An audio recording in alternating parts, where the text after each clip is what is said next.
Hey, what's up, everybody? This is Sean from the Experience Bar, and this is Must Play, where we take a look at games that we think are well worth a look, even if they might have missed you the first time. So today we're going to be checking out a little game called Catherine.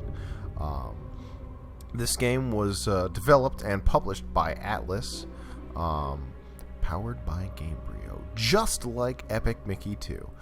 No, this game was developed and published by Atlus. Came out back in 2011, and it's a very unique title in a lot of ways. So, for those who are unaware, Catherine is a puzzle game that is it's developed by the Persona team over at Atlus, and it was them sort of cutting their teeth on HD console development. Previous to this, their last game to come out was, it was the Persona 3 portable port for PSP.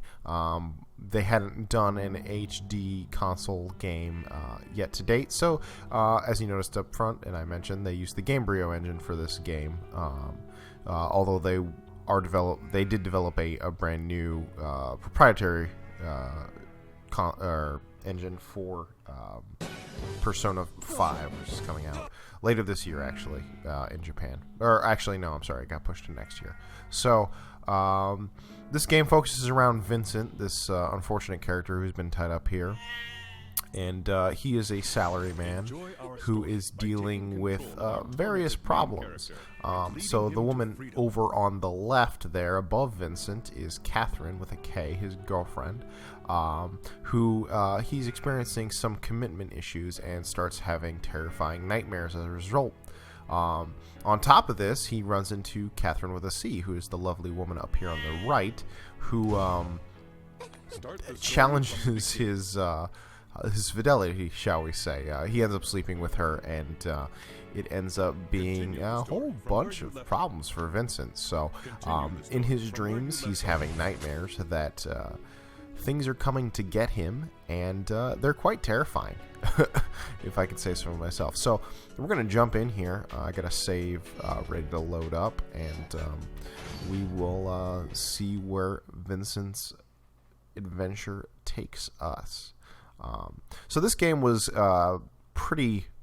I mean, it was very polarizing when it came out. There are definitely people who did not like this game, especially, sort of expecting a follow-up to Persona 4. It's an 80-hour to 100-hour long RPG for the PlayStation 2, and as their console debut on next-gen systems, some people were kind of underwhelmed by it. I really appreciated it for what it was, which is not a RPG at all. This is a puzzle game.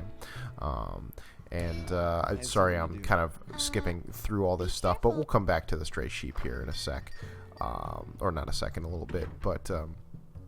So it's a puzzle game, and it takes place, the puzzling takes place primarily in Vincent's nightmares. One thing I'll also do a bit of, I'll play this cutscene here, but for the most part I'm going to be skipping over story stuff to sort of help with the pacing here, and because I don't want to spoil anything, because that's one of the great parts of this game. This game deals with sort of marriage and commitment and having children and sort of adult issues in an adult way. If you look at the box art for this game, it's got a risque picture of either Catherine with a C or Catherine with a K, depending on which console you get this for. This game is on Xbox 360 and PlayStation 3. I'm playing it on PlayStation 3 right now, which is probably my preferred version, if solely for the D-pad, which makes the puzzling easier.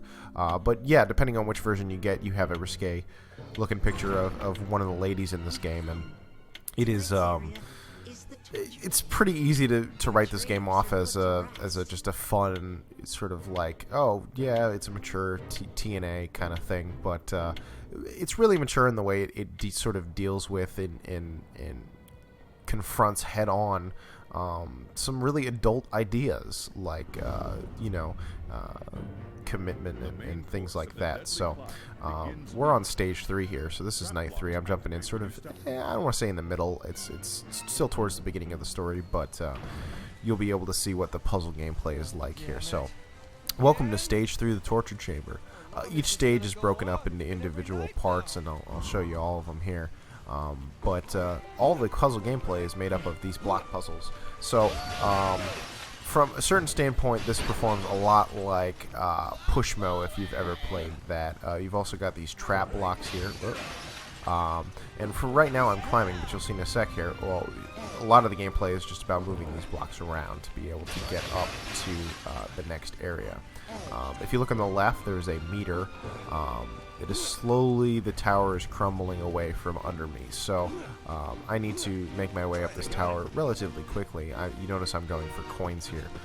Those will help you buy certain buffs and things on the stages between puzzles, which I'll show you later. So basically, you got to move your way up this tower as Vincent, avoiding traps and generally trying not to die. This gets harder as the game goes on, so this is fairly early on. It's fairly easy in terms of how difficult this stage is, and you have to sort of work your way up these towers. The puzzles get more and more difficult. This here is a power-up. It's a book. Whoop, see, I fell off there. I got lucky. This is a power-up that's a book. That'll remove enemies from the screen. So you'll notice that there are other sheep climbing this, or there are sheep climbing this. I'm the only human here. The sheep can push you off if they run into you. So one of the nice things about the book that it would do is remove anybody who's on the screen at the time. So if you were having a problem with getting pushed off by a certain enemy over and over, you could use that way. Alright, almost to the top here. Alright, so now I can relax a little bit. So yeah, so basically your goal here is to move to the top of the tower before time runs out, manipulating blocks as you go up to try and get to the top as quickly as possible. The faster and better you do it, you'll also earn bonuses, and you'll be scored on this too. So, see, I got a gold medal there. So, if you get a gold medal, so this game has branching paths, multiple endings. If you get a gold when you replay the game, you can actually skip that entire puzzle sequence as long as you're playing on the same difficulty, which is kind of a nice way to say, hey, you want to see all the endings. If you did well the first time, you can sort of just skip all this puzzle stuff, which is kind of cool. So between puzzles, you have these landing areas, and you'll notice there's a bunch of sheep around here. I mentioned earlier that the bar that you hung out in is called the Stray Sheep, and there's a lot of sheep to slaughter imagery in this game, if you haven't noticed already. So you get to these landings, and you'll notice that everybody else is a sheep, but you are a human with horns. So this is kind of revealed in the story. It's not spoiling too much, but the other people here are obviously other people, you find out. And you'll notice some of them have distinguishing characteristics, like the sheep with the ridged hair and this gentleman over here with the glasses and the vest. So when you get back in the real world in the Stray Sheep bar, you'll actually notice these characters, and you can talk to them. So you know, as you make your way up the tower, you'll notice that fewer and fewer of them are surviving. You might have noticed some sheep falling off in the background during that first section. These guys will kind of slowly disappear. You can save them, actually. So depending on your choices in this game, you may decide whether sheep with ridged hair or sheep with glasses survives. And that'll be reflected in the real world as well. This guy over here is the merchant sheep. So he collects these items. He'll sell them to you at a cost. You can only carry one item at a time. So you notice that I have the book. It says remove enemies. So I could swap it for one of these other items he's got here if I want to pay him some of the coins I earned during the last segment. Otherwise, I can, just forgo that and keep going. You don't really need you don't need them at all, actually, to beat the game, any of the items, but as it goes along, you might want them, especially in the later levels, because it does get quite challenging. A couple other things you'll see here on this landing. You've got a save point, obviously. You can talk to all the sheep, so you can talk to them, and they sort of fill out what's going on, what the story is, some of the back things, because you're trying to figure out why all this stuff is happening. Why is Vincent having these nightmares? There are men waking up, or not waking up from their nightmares, dying of fright in their sleep, and obviously there are multiple men in this dream, so you figure that these have something to do with it. So as you progress along, you talk with these sheep, you find out more, and you can figure out more of the story.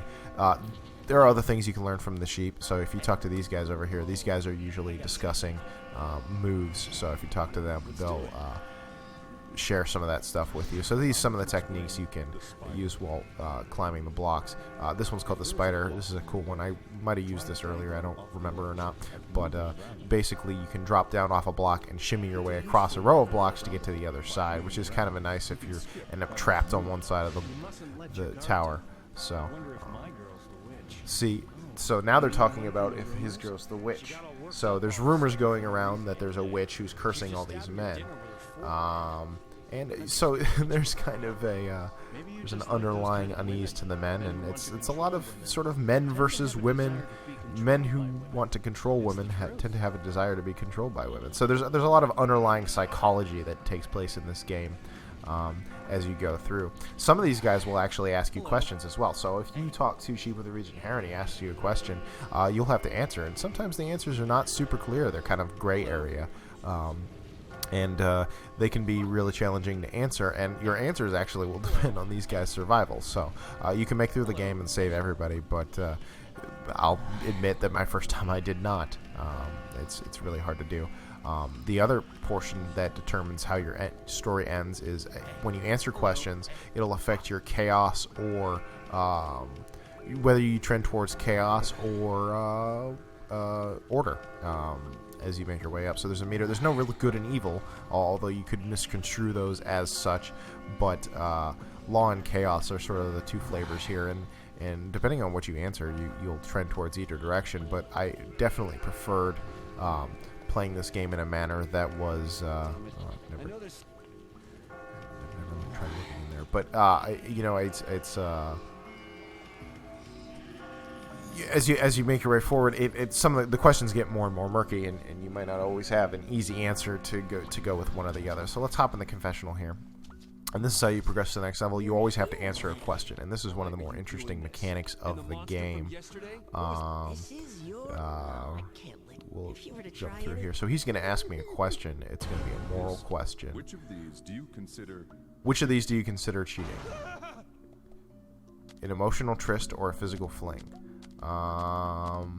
Which one? You know, which one do you think is so this is like, it's obvious. It's not a like which one. This is not a black and white answer. It's like sleeping with somebody, not sleeping with somebody. So it's a you know, I'm gonna go with my personal gut here, which is that, you know, they're both cheating, but I can't choose an answer, so I'm gonna say physical fling. Let's see, move my meter there a little bit. So, and then the interesting part is as you go up this tower, so it'll show me here. I'm gonna skip all this dialogue, and they sort of hint that if you make your way to the top, you'll survive. But as you go from section to section here, it'll actually reveal, as long as you're connected to the internet, what other players answered. So let's see what people did. It's almost 50-50. See, so this is a real interesting, one of those real interesting questions that it's like, what did other people pick? And there's definitely some that are skewed one way or the other, but this one is real close. So they're not always you know, like I said, black and white questions to be answered, and this game deals with them in a pretty mature manner. Obviously, it's a game, and you're running around in your boxers, but it handles some pretty heavy subjects that most other games would not. It's also a really good puzzle game, I should mention. So I kind of blew through that first stage. Let's see how I do with this one. But it's definitely challenging. I'm playing on easy mode. You might have noticed this game, when this game was released in Japan, it was kind of derided because even easy mode was too hard for people, so they added a super easy mode, which has since become the regular easy mode for the American release. So there you can be doing the spider technique there, and I'm kind of rushing through this because I want to show you guys more of the game, but there are blocks you can't move, so these ones here, and then there are blocks that are really slow to move, like these ones here. So depending on which blocks you're using, you have different properties. There's also this sheep here, who has really long horns. I remember correctly, the really longhorn sheep are the ones who have pushed multiple people off, so you gotta be real careful with them. I just got a different item there, so this item is create a block, so if I want, I can just, bam, create a block there. So the checkpoint makes things easy. Just go get this other create a block, why not? So, as you get later in the level, these things become more useful. And then, like, as you make your way up, you have to use different techniques to get farther up the tower. So you'll notice I was making like a staircase there with the blocks. So whoa! Up the side here. So now I'm in kind of a pickle, so I gotta pull this out a little more. Grab one of these. I want that gold. Okay, grab this here. Push across. That's another technique you can use there called the bridge. So yeah, as you go along, you have to sort of learn more techniques and how to use them cleverly to make your way up the tower. And sometimes these puzzles, especially at the end, get real dastardly. You'll notice in the top right corner I have retries. There are pillows sometimes floating around on these levels that count as your retries. Oh shoot, I'm gonna have to go back down here. They count as your retries, and you know they can. Let's see. They can afford you extra opportunities when you mess up, which is kind of nice. I should have done that. So one of the things they added for the easy mode is you can undo actions, like I just did right there. If you hit the select, or I would assume the back button on the Xbox 360. Like I said, I'm playing on PlayStation 3, and with these block puzzles, the extra control that the better D-pad has on the PlayStation 3 is, for me personally, like a must-have. So I prefer playing this on PlayStation 3. But it's not to say it's a bad game on the 360. You just have to control it with the analog stick. It might be a little more finicky. I just make my way to the top. Let's see how I did here. I think I took a little longer this time. I'll probably get silver, but you know, it's definitely a challenge. Oh, hey, I got gold. Cool. So it's definitely a challenging game, and it can become a lot harder as it goes along. So you're gonna have to use more techniques and sort of more of those get-out-of-jail-free cards that you can carry around for things like eliminating enemies and creating blocks and the like. So. Like I said, you can save game here. This is another landing here, and you'll run into the same guys over and over again. Like I said, you can talk to them and learn more about things. Here's that crazy sheep.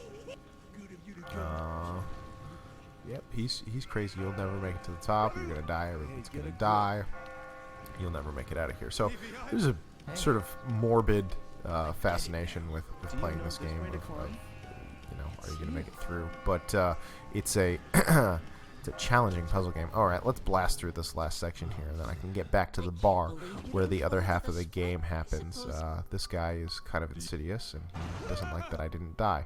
What do you think of actors in sex scenes, Lucky? It's just a job out there, Lucky sons of bitches. See, I'm slowly moving towards chaos here. That's probably not a good indication of my character. And obviously you can min-max this game if you really wanted to and figure out sort of if you wanted to go full law or full chaos and get to that ending. But there are 7 endings in this game, so there's varying degrees of gray depending on how you answer.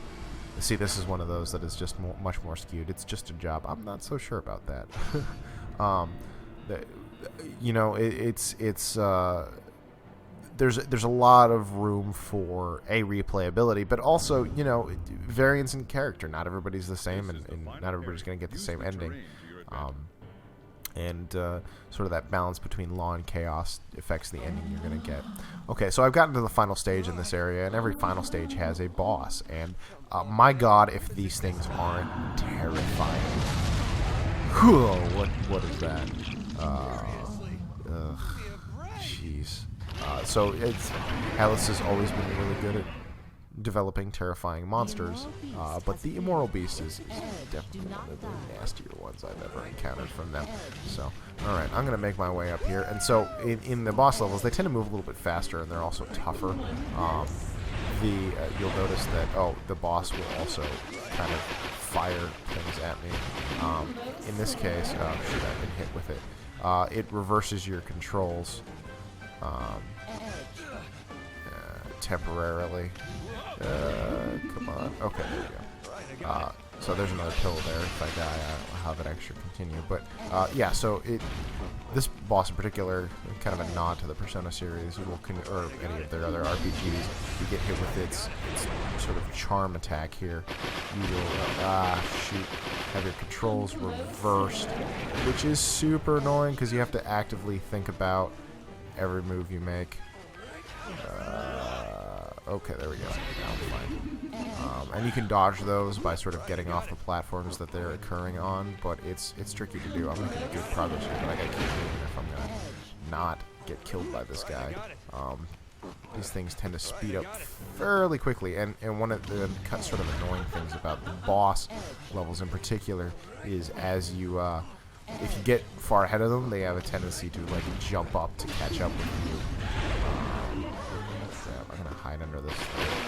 Yeah, I'm okay. So you can hear the bell, which means I'm close to the top here. Definitely having less trouble with this than last time I played. Oh, yep, there we go. Now it's getting tricky. Oh shoot. Yeah, I'm gonna die. Yep, there we go. So I should be able to restart at a checkpoint here, but that's what happens. It's pretty gruesome. Let's use a retry here from checkpoint. So, alright, let's get moving on this thing and see if I can beat this now. But yeah, this game can get pretty tricky, and you gotta be real careful about how you do certain things. I think the undo move makes this game a lot easier than maybe it was originally, and it's definitely been a lifesaver in the later stages where I make a simple mistake that just ruins the whole level for me, and is, can be, like I said, game ruining. So, for this, come on. It's just annoying to get hit by those. It's like I can deal with it, but I'd rather not. Understandably. Alright, so let's go here. Okay, let's do this. Haha. Okay, there we go. This should work. Alright. And up. Away. Yeah, so you gotta be careful with those. I got hit. Okay, I gotta actively think about which way I'm going. Right, I got it. Shoot. Right, I got it. Alright, there we go. I'm confused now, and get out of here. So, yeah, so these get, like I said, progressively harder as you go along, and it's a really fun way to sort of break up the rest of the action in this game. It's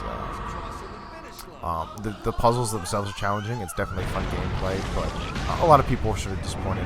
The major complaint I've seen with this is the sort of time limit on the puzzles. Like, so rush in there to complete a lot of them. You could take a little longer than I did, but not really a whole lot. And a lot of people were frustrated with having to figure things out on the fly like that. So it was definitely, I could see why people wouldn't like that, but to me it adds to the tension of the game. If you had forever to figure out the puzzles, it wouldn't be nearly as hard as it is. So, but it's a good game. So we'll see how I did here. I don't think I got gold on that. I took too long and I died once. Yeah, silver. Damn. So we'll have to repeat that part at least. I won't be able to skip that puzzle, but. Sort of like I said, as you go up, as you play more of this game, you'll definitely get better at it.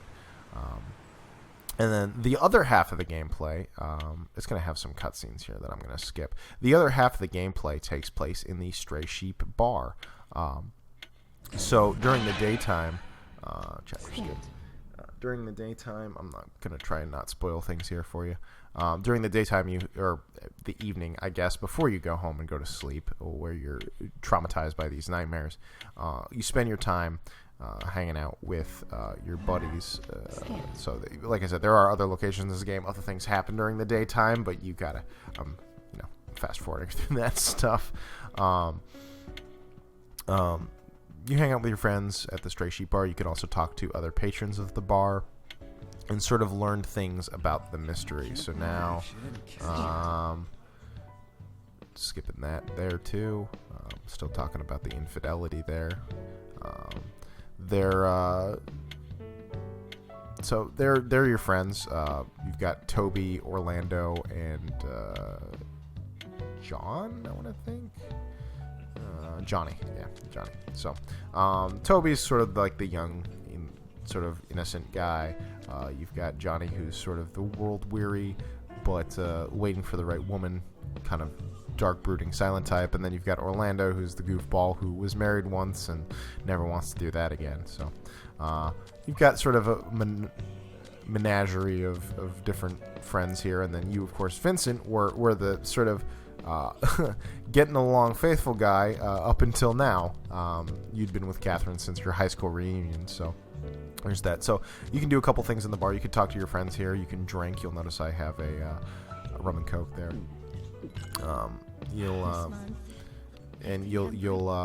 You'll hear little blurbs about him thinking about the story or past events or things like that.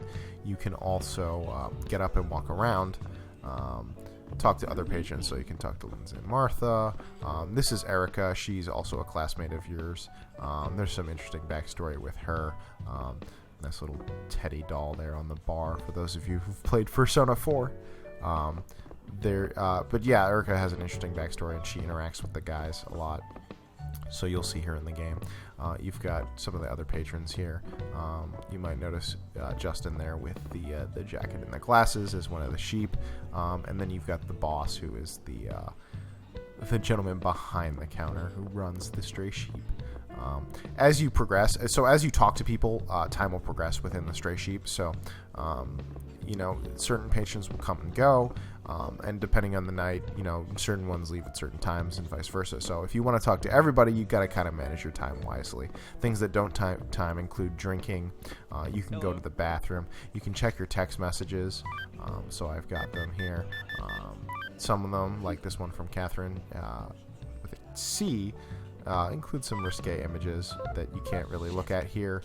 If you want to do that, you can go in the bathroom over here and do that. That one was not that bad, but you can hide in here and check these out if you want. But you get messages from other people in the game, including Catherine with a K, and you also get them from the game, giving you hints and also like you completed stage 1, yada yada yada. So you can also save the game from your phone. So if you get to here and you want to take a break, you can do that. This mirror is always pretty creepy, and it sometimes showcases what you're gonna get that night. So it's a little interesting preview there in the bathroom. You've also got this with the Rapunzel arcade game. This is kind of cool because here, I'll jump in here real quick. It essentially works the same as the main puzzle games, but there is no time limit on Rapunzel. So these are basically just puzzles that you can solve and sort of build up your skills on how the game works. This is I'm on stage 6. There's 99 levels in Rapunzel. Actually, no, I take that back. There are 100 levels in Rapunzel, and then when you beat those, there are 100 more levels in Rapunzel. So this is not a light game. There's plenty of content here. It's just a question of how much you want to engage with it. Obviously, I've never personally finished all the Rapunzel puzzles, but they are there. So if you sort of wanted to tackle that, you're absolutely welcome to. That's a tall order, though. And man, these puzzles get devilishly tricky. As I mentioned, they sort of rebalanced the difficulty on this game for the later releases. The Rapunzel puzzles were a part that was definitely not rebalanced. So even though I'm on the 6th puzzle, you gotta think pretty hard about how to beat these here. So, but it's a cool diversion. This doesn't take time when you're in the bar, so you don't have to worry about.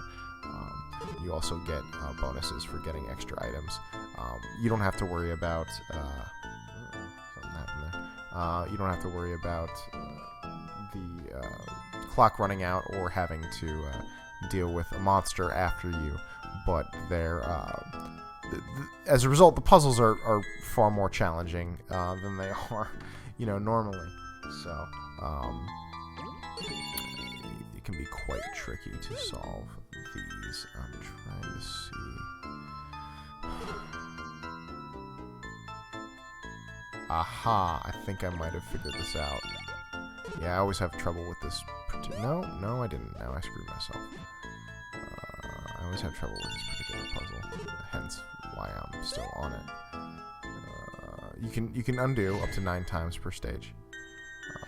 So I'm gonna do that.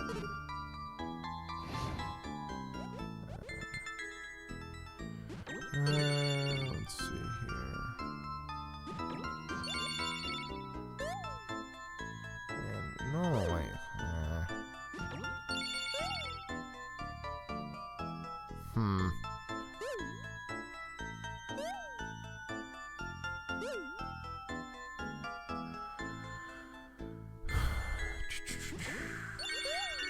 I could probably spend all day on this. Might as well get the hits since I'm doing this. There's no limit on the number of moves you can make either. Aha, maybe this?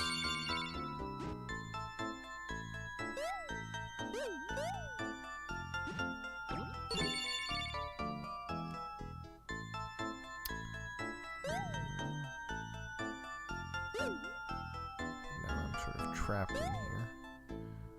Can bring that, but then I'm trapped next to...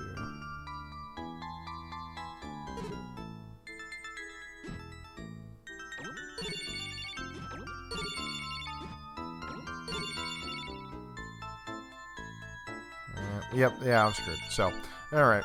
But you get the point. These puzzles can be devilishly tricky. And, yeah. Alright, I'm just gonna quit now. And but they really help you build your skills with how to sort of wrap your mind around the block puzzles in the game. Yeah. Okay, leave the game. And then there's always these inspirational quotes. When you fish for love, bait with your heart, not with your brain. So they sort of tie into the overall themes of this game, which, like I mentioned, and one of the best things of this game is that they're really mature. So over here you've got the jukebox. You can sort of jump in here and you can change the music. You can also change it to other games in the series. So I can bump up the Paulownia Mall music from Persona 3. Hello. When you sit down, you can drink. When you finish your drink, they give you little bits of trivia as well. Okay. Spoiling stuff. Sorry. I know this is sudden, but here's some trivia for you. So yeah, just like little quirky things like this make this game really great. The characters are really, I don't want to say the characters are really flawed, but Atlus has always done a great job at writing realistic characters. Persona 4 was a great example of that, and then this is as well. When you finish a drink, you can order another one. Depending on what you pick, you get different trivia. They sort of teach you about the alcohol, which is kind of cool. You can watch this TV. You can talk to other patrons. It's just a really unique game. There's nothing else really like it. The Persona games are a lot like that as well, but just in general, the atmosphere and the slickness of Persona Team's style is present here, but they're making a game like nobody's ever really made before. Nobody's made a puzzle game with a story, with social interactions. It's just sort of an amalgam of things that are really neat and have never really been tackled before. So it's definitely a game that I would consider a must-play. And like I said, it is kind of polarizing, but as long as you know going in that the game is a puzzle game and not like your regular RPG, it's relatively short. Like I said, it's about 12 hours to finish it. Like I said, there's replayability. You get the multiple endings, but you can look those up on YouTube if you don't care for that. But the game's cheap now; it's $20. You can get it on, either Xbox Live or PSN. It's up there digitally for both. You can grab it off of Amazon or at another retailer. Just head out to Best Buy or GameStop or what have you. So there's plenty of ways to get this game. It's totally worth playing. It is a must play in my opinion, and at least if you don't like it, give it a shot. Check it out because it's got some things that no other game attempts to do, and the story is really interesting and clever. So thanks for joining me. This has been the Experience Bar's Must Play series. If you haven't watched with us before, thanks for joining us. You can check us out on the web at theexperiencebar.com. You can also check out some of our other Must Play videos. We've got several other ones to check out, and we're making this a regular feature, so you'll see more as the time goes on.